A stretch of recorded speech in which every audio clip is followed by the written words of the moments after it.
चलो अब है क्वेश्चन नंबर 12। बहुत अच्छा प्रश्न है। यहाँ पे दो त्रिभुज दिए गए हैं, ठीक है। एक त्रिभुज हमारा ये है, दूसरा त्रिभुज ये है। अब इसमें त्रिभुज PUL का जो परिमाप है वो 30 सेंटीमीटर है, ठीक है। ये जो हमारा त्रिभुज है PUL, इसका परिमाप कितना है? टोटल है 30 सेंटीमीटर। ओके, क्या त्रिभुज सर्वांगसम है? तो इसमें जो दोनों त्रिभुज हैं क्या ये सर्वांगसम हैं? तो इसका आंसर बताओ। तो हम बोलेंगे त्रिभुजों की सर्वांगसमता के बारे में निष्कर्ष ये निकाला जा सकता है कि यदि त्रिभुज MNQ की भुजा, ये जो हमारा त्रिभुज है ना MNQ, इसकी भुजा MN और MQ, ठीक है। इसकी जो भुजा है MN और MQ, NQ ज्ञात हो, तब हम कहेंगे कि त्रिभुज सर्वांगसम होगा। तो हमें क्या करना होगा? जो MN और MQ है और NQ ये निकालने होंगे, तब हम कहेंगे कि ये सर्वांगसम हो सकता है, ठीक है। ये निष्कर्ष यहां से निकाला जाएगा। ओके बच्चों, चलो क्वेश्चन नंबर 13। ऊंचाई A इकाई वाले एक समबाहु त्रिभुज का क्षेत्रफल है, ठीक है। ऊंचाई A इकाई वाला एक समबाहु त्रिभुज है, उसका क्षेत्रफल क्या होगा? ऊंचाई A वाले समबाहु त्रिभुज का फटाफट से सोचो क्या आंसर होगा? √3/3 A का स्क्वायर, ये रहेगा, ठीक है। अथवा में देखिए क्या कहा गया है, यदि S माइनस A 10 सेंटीमीटर है और S माइनस B 20 सेंटीमीटर है और S माइनस C 30 सेंटीमीटर है, तो फिर त्रिभुज का परिमाप क्या होगा? तो S माइनस A 10 है, S माइनस B 20 है, S माइनस C 30 है, तो त्रिभुज का परिमाप क्या होगा बच्चों? 120 सेंटीमीटर। कितना होगा? 120 सेंटीमीटर, ठीक है। क्वेश्चन नंबर 14 यहाँ पे पूछा गया बच्चों, एक त्रिभुज है जिसकी भुजाएं 15 सेंटीमीटर की हैं, 20 सेंटीमीटर की और 25 सेंटीमीटर की हैं। तो इस त्रिभुज का जो अर्ध परिमाप है वो कितना होगा बच्चों? ठीक है, तो इस त्रिभुज का अर्ध परिमाप की बात की जा रही है। तो 25 और 15 40 और 20 60। तो अर्ध परिमाप क्या होता है?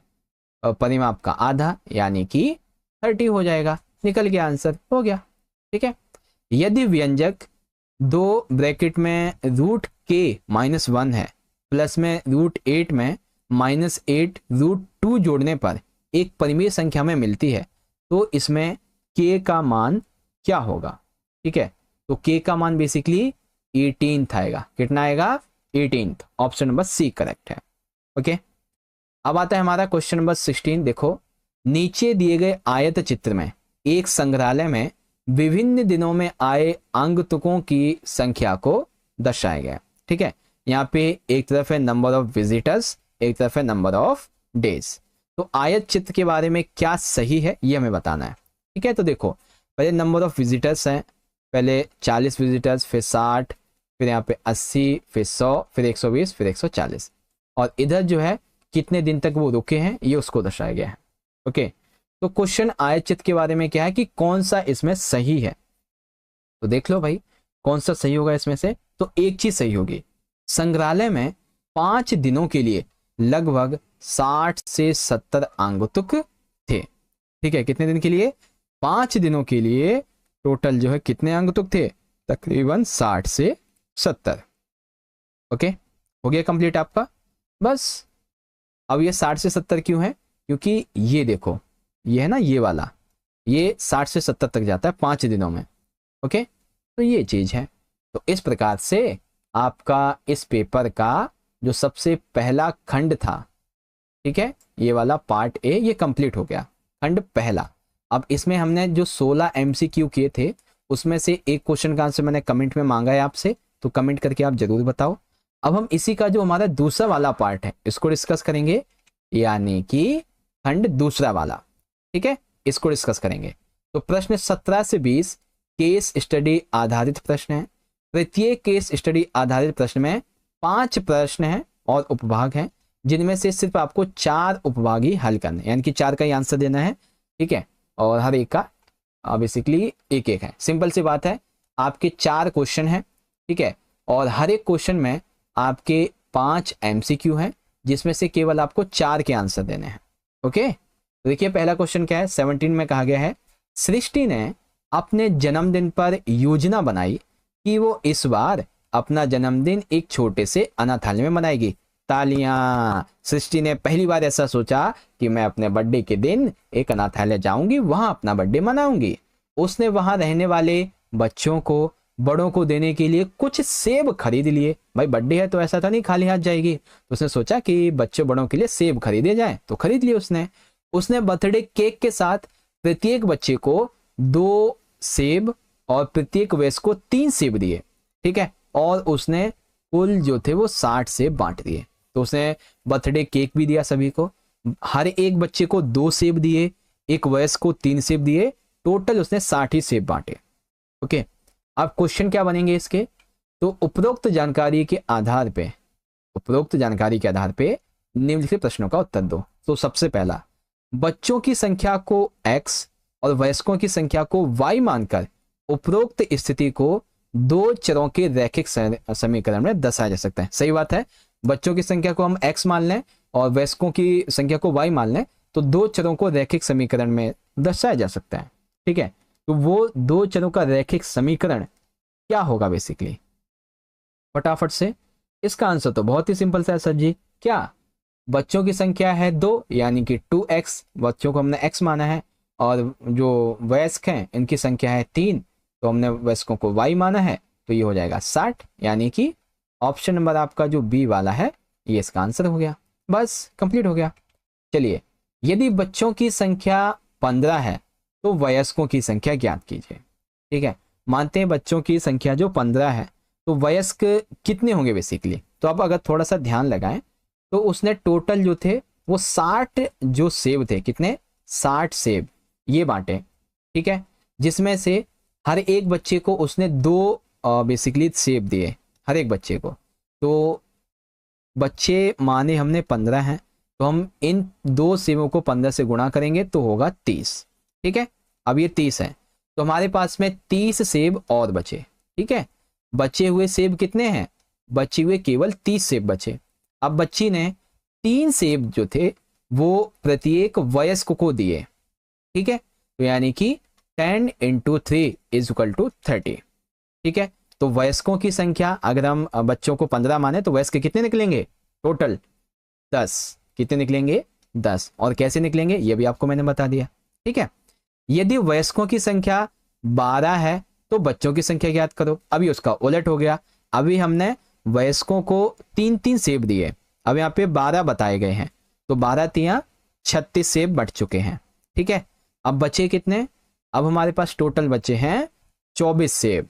ठीक है, अब इसने 2 सेब जो थे वो हर एक बच्चे को दिए, तो 2 × 12 यानी कि टोटल हमारे 12 बच्चे यहाँ पे आ जाएंगे। ठीक है, तो तीसरे का आंसर क्या हो जाएगा, सी वाला, 12 बच्चे। ओके, अगला क्वेश्चन देखो, यदि x बराबर -5 है और y बराबर 2 है तो समीकरण 3x + y b का हल है, तो b का मान बताओ। यानी कि 3xy b का हल है तो इसमें b का मान क्या होगा, फटाफट से सोचो। b का मान बेसिकली -5 आएगा। ओके, पांचवा क्वेश्चन, आपको 4 ही करने हैं, मैं आपको पांचों बता रहा हूं, लेकिन 4y - x = 5 है, इसको ax + y by + c = c के रूप में लिखा जा सकता है। तो a का मान क्या हो सकता है, तो a का मान कितना होगा बच्चों, -1। कितना, -1। ओके, तो ये आपका एक क्वेश्चन था जो कि मुझे लगा बहुत ही इंपॉर्टेंट है और आपको उसकी प्रैक्टिस करनी चाहिए, वो बता दिया मैंने। ठीक है, अब आता है दूसरा वाला क्वेश्चन। एक त्रिभुजाकार पारक है जिसमें ABC भुजाएं हैं। ठीक है, भुजा A, भुजा B, भुजा C। ठीक है, 24 सेंटीमीटर, 32 सेंटीमीटर और 40 सेंटीमीटर। तो AB जो है ये हमारा 24 है, BC 40 है और AC 32 है। एक माली को इसके चारों ओर बाड़ और अंदर घास लगानी है, इसके चारों ओर बाड़ लगाना है और इसके अंदर घास लगानी है। तो एक गेट के लिए एक तरफ से 3 मीटर चौड़ा स्थान छोड़ दिया गया। अब इसमें से जो हमारा BC गेट है इसमें से एक 3 मीटर का स्थान जो है गेट के लिए छोड़ दिया गया ताकि अंदर घास फैला सके। ओके, तो ये हो गया कंप्लीट आपका। अब आ रही आती है क्वेश्चन की, तो उपरोक्त जानकारी के आधार पर निम्नलिखित प्रश्नों के उत्तर दीजिए। सबसे पहला, पारक का अर्ध परिमाप क्या होगा, तो पारक का अर्ध परिमाप क्या होगा, अगर आप इसको जोड़ें तो देखो 40 प्लस 32 प्लस 24, अब आप इसे जोड़ दीजिए तो टोटल 6, 4 3 7, 7 2 9, यानी कि ये हो गया 96। ठीक है, अब 96 को अगर हम अर्ध परिमाप करेंगे इसका बटे में 2 कर देंगे तो कितना जाएगा 48। तो अर्ध परिमाप क्या होगा इसका 48। ठीक है, अब बारी आती है बच्चों कि पारक का जो क्षेत्रफल है ये कितना है। ठीक है, तो पारक का क्षेत्रफल अगर आप ज्ञात करें तो सोचो फटाफट से, पारक का कितना क्षेत्रफल आ सकता है, फटाफट सोचो। यहाँ पे आंसर तो मैं बताऊंगा ही, आप सोचो क्या होगा आंसर, वो होगा बी 384 मीटर स्क्वायर। ठीक है, क्वेश्चन नंबर 3, ₹20 प्रति मीटर स्क्वायर की दर से घास लगाने की लागत है। अब थोड़ा ध्यान से देखो, यहाँ पे ₹20 प्रति मीटर स्क्वायर की दर से घास लगाने की लागत है। कितनी लागत होगी फटाफट बताओ, पूरे के पूरे उस एरिया में घास लगानी है तो कितनी लागत लगेगी, अगर प्रति मीटर स्क्वायर 20 रुपए है तो। ओके, तो कितनी हो सकती है फटाफट से बताएं। Okay, I am waiting for the answer. सोचिए सोचिए, आप भी सोचो इसमें से क्या आंसर होगा इसका। आंसर होगा बच्चों 7,680 रुपए। बेसिकली जो क्षेत्रफल है उसको गुणा कर दीजिए रुपए से, बस आंसर आपका निकल गया, हो गया एकदम से, है ना 7,600। चलो अब यहाँ पे आ गया है, एक सेकंड शायद समझ में नहीं आया। तो जो हमारा मीटर था, ठीक है ना, क्षेत्रफल, उसको अब बेसिकली इससे मल्टीप्लाई कर दो, आंसर निकल आएगा।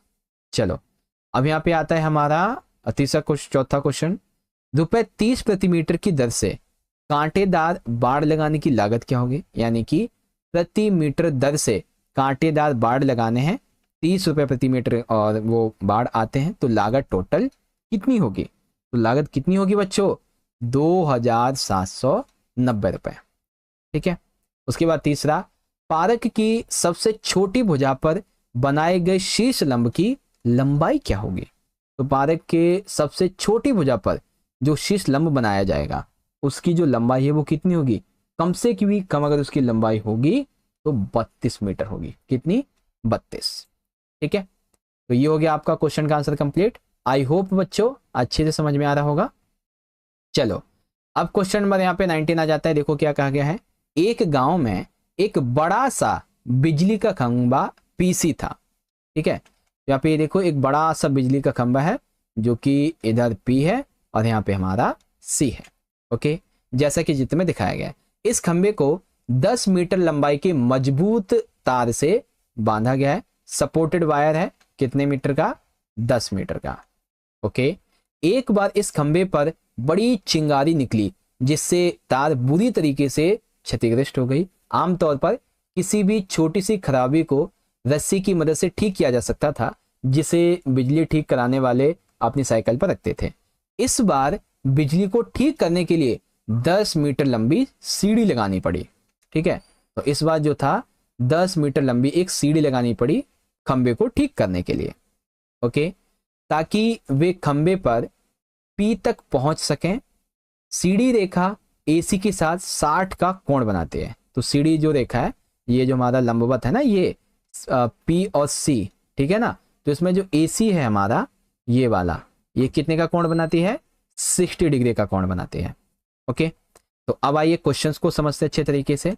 देखो एमसीक्यू में क्या पूछा गया है, त्रिभुज पीएसी और त्रिभुज पीबीसी में कौन सी भुजा उभयनिष्ठ है। देखो त्रिभुज पीएसी और एबीसी, पीएसी यानी कि पी, यहां से देखो पीएसी, ठीक है, और दूसरा त्रिभुज कौन सा था, पीबीसी, दूसरा त्रिभुज है पीबीसी। तो इसमें से कौन सी भुजा उभयनिष्ठ है, कॉमन है, तो उस भुजा का क्या नाम है बच्चों, भुजा है पी और सी। ये कॉमन क्यों है, क्योंकि ये इसके लिए भी जरूरी है और इसके लिए भी जरूरी है। ओके, दूसरा, आकृति में त्रिभुज पीएसी जो सीढ़ी वाला है और त्रिभुज पीबीसी जो वायर वाला है किस सर्वांग समता नियम से सर्वांग सम है। तो किस नियम के अनुसार ये सभी के सभी सर्वांग सम है बच्चों, आरएचएस के माध्यम से। किसके, आरएचएस। आकृति में त्रिभुज पीएसी और त्रिभुज पीबीसी में कौन सा कोण समान है। तो आकृति में जो त्रिभुज PAC और PBC है, इसमें एक ही कोण समान है बच्चों, और वो है कोण ACP कोण BCP। ठीक है, कोण ACP और कोण BCP। क्वेश्चन नंबर 4 आ जाता है, जो कोण हमारा BPC है इसका मान क्या है। ठीक है, तो अभी अभी आपको मैंने बताया, ये जो है ना कोण BP और C, इसका क्या मान है। सोचो फटाफट से, कोण B और P, कोण BPC का मान कितना होगा, तो वो है बच्चों 30। कितना है, 30। और कोण APC का मान क्या है, तो कोण APC का मान भी 30 ही रहेगा। ठीक है, कोण AP और C ये भी 30 ही रहेगा। ओके बच्चों, क्योंकि ये डिवाइड हो जाएगा ना, ये दो बीच में खड़ा है इसलिए। तो समझ गए बच्चों अच्छे तरीके से। इस प्रकार से 19 कंप्लीट हो गया। अब आज के लिए बस इतना ही रखते हैं इस वीडियो के लिए। बाकी के आपके जो क्वेश्चंस बच जाते हैं इसे आपको मैं पार्ट 2 की वीडियो में बता दूंगा बच्चों। पार्ट 2 का लिंक यहाँ पे आई बटन में और जो वीडियो का डिस्क्रिप्शन बॉक्स है वहाँ पे मैं दे दूंगा, तो आप जाके जरूर से देख लेना। ठीक है, अब यहाँ पे अगली जो वीडियो होगी ना उसमें खंड बा यानी कि इसको आपको मैं समझाऊंगा। हो सकता है तो इसके मैं आपको सिर्फ क्वेश्चन दिखाने के लिए लेके आऊँ, क्योंकि टाइम बहुत कम है और आपके लिए क्वेश्चन देखना बहुत ज़्यादा जरूरी है।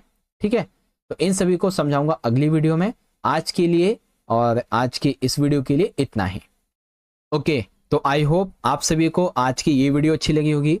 वीडियो अच्छी लगी हो तो फटाफट से इस वीडियो को लाइक करें, अपने सभी मैथ के जो क्लासमेट्स हैं आपके उनके साथ शेयर करो व्हाट्सएप ग्रुप वगैरह पे। ठीक है, और सभी बच्चे कमेंट में बताना कि आपकी तैयारी कैसी हुई। और हाँ, मैथमेटिक्स के कल के पेपर के लिए ऑल द बेस्ट सभी को, अच्छे से पेपर करना। ठीक है बच्चों, चलिए मिलते हैं अगली वीडियो में। बहुत बहुत धन्यवाद। जय हिंद, जय भारत, वंदे मातरम।